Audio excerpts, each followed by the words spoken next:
ఈ పార్లమెంట్ వర్షాకాల సమావేశాలు నిజంగానే వర్షార్పణం అవుతున్నాయా? ఈ ప్రశ్న ఎందుకంటే ఈ సెషన్స్ ముగియడానికి ఇంకా 3 రోజుల గడువు మాత్రమే ఉంది. ఇంతవరకు గట్టిగా ఒక్క అంశంపై కూడా చర్చ జరగలేదు. కేంద్రం ప్రవేశపెట్టిన బిల్లులకు ఆమోదమైతే దక్కుతుంది, కానీ అసలు ఆ బిల్లుల పరమార్థం కానీ ప్రయోజనం ఏంటి అనేది మాత్రం పబ్లిక్కి తెలియకుండా పోతోంది. సోమవారం లోక్సభలో విపక్షాల ఆందోళనతో వాయిదాల మధ్యనే సభ నడవగా బోలెడంత ప్రజాధనం వృధా పోతోందనే విమర్శలు ఎక్కువయ్యాయి.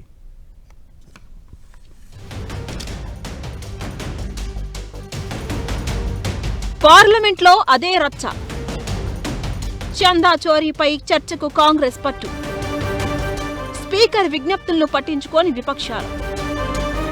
హోంమంత్రి అమిత్ షా ప్రసంగానికి ప్రభుత్వం సై.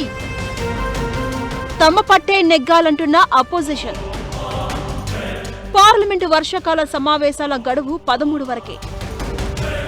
ఓవైపు వర్షాకాల సమావేశాల గడువు దగ్గరకొచ్చినా సభలో విపక్షాల ఆందోళనకి బ్రేక్ పడలేదు. దీంతో సోమవారం కూడా లోక్సభ ఏ చర్చ లేకుండానే వాయిదా పడింది. సభలో రామ మందిరం విరాళాల చోరీతో పాటు విద్యార్థులపై లాఠీచార్జ్ అంశంపై చర్చ జరగాలంటూ అపోజిషన్ పట్టుబట్టింది. ప్రభుత్వం హోంమంత్రి అమిత్ షా ఈ అంశాలపై ప్రసంగిస్తారని ప్రకటించింది. అలానే స్పీకర్ కూడా దానికి సంబంధించిన సమయాన్ని ప్రకటించారు. అయినా కూడా ప్రతిపక్ష పార్టీలు తమ పట్టు కొనసాగించాయి. దీంతో సభలో రగడ కొనసాగింది. విపక్షాల ఆందోళనల మధ్యనే ట్రైబ్యునల్స్ సంస్కరణల బిల్లుకు లోక్సభ ఆమోదం దక్కినట్టు స్పీకర్ ప్రకటించారు.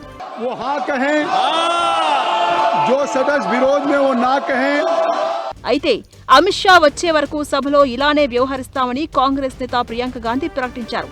అలానే ఆ పార్టీ అగ్రనేత రాహుల్ గాంధీ విద్యార్థులపై లాఠీచార్జ్ వ్యవహారంపై మరోసారి విమర్శలకు దిగారు. ఈ ఎపిసోడ్లో పాలకులు దోషులైనా లేదా అసమర్థులైనా అయ్యుండాలి అంటూ ట్విట్టర్లో పోస్టు పెట్టారాయన. మరోవైపు రాజ్యసభలోనూ ఇదే తరహా సన్నివేశాలు కనిపించాయి.